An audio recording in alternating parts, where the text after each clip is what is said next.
Hello YouTube, this is Morgan, Airspeed Prime here with my next Korra news update video, and this is going to be a new piece of merchandise announced that we'll probably see some news at San Diego Comic-Con. The interesting thing here is that it's by a different company, a new company once again doing an Avatar thing.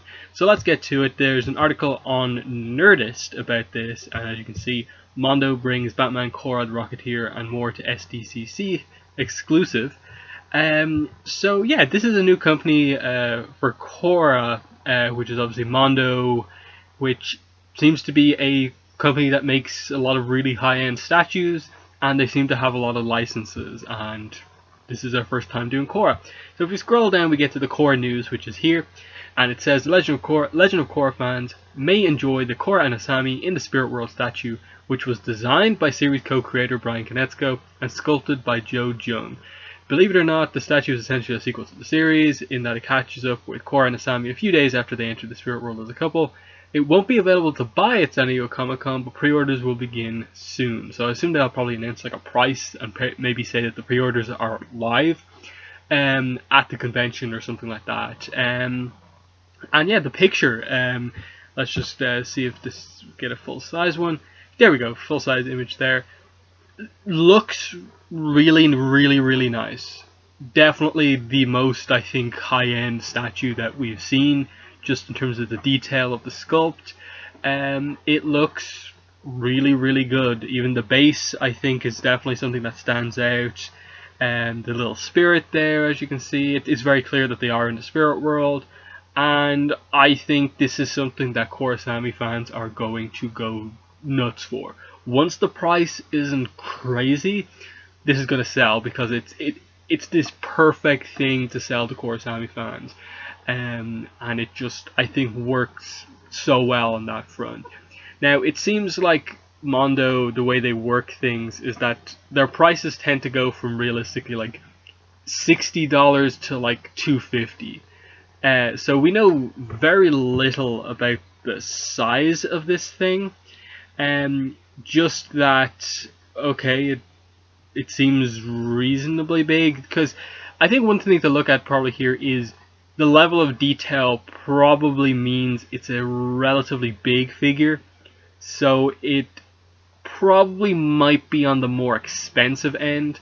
I don't really know, though I'm not going to really speculate on that, but yeah, just looking at the detail and how detailed it is, it's just like, yeah, this is probably on the bigger end of a statue, and it could be on the higher end of things, but it looks like the ultimate like collector's thing that we have for Avatar Korra. So this seems like a really cool piece of merchandise. I think the only thing I question is just, why is a third statue company coming on board to do merchandise for Korra? Dark Horse have made statues, Wire Industries have made statues, and now Mondo. Especially when like Brian and like other people who've worked on the show have like assisted with making some of these statues for all these different companies.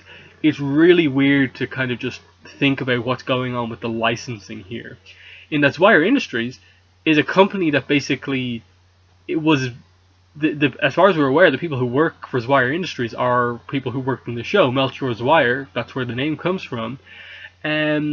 So I definitely question, why aren't they the ones making this statue? Why aren't Dark Horse, who are publishing Turf Wars, why aren't they the ones to put out this Korrasami statue?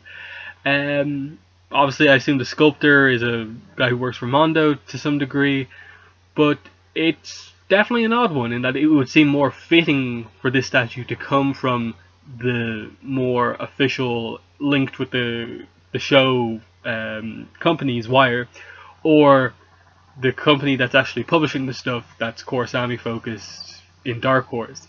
But Mondo, obviously the detail here, the quality here, and you know it's going to be pretty high end just because of it being a pretty well known brand in statues.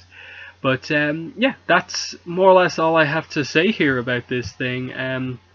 You know, statues, they don't interest me massively, in that unless this thing is a really good price, I can't really see myself picking this up, but I'm definitely eager to see like the obvious things of like, is this just a prototype that is painted exceptionally well, and the actual like more mass-produced ones won't be as good as this? Is this just kind of like the deluxe kind of prototype Amazing Pictures version, and then there'll be lots of paint issues with the actual versions? I doubt it, but it'll definitely be interesting to see how this looks, I suppose, in the fully completed version. But definitely in the comments, let me know what your thoughts are on this statue and how you feel about it, because this is one of those ones where I'm just like, okay, like I'm not the craziest Korrasami fan in the world, so it doesn't have the same appeal to me that it's going to have to other people. But I was honestly just impressed with the detail of this statue, definitely. But yeah, leave some comments below. But yeah, that's been the video for today. Thanks for watching, and bye.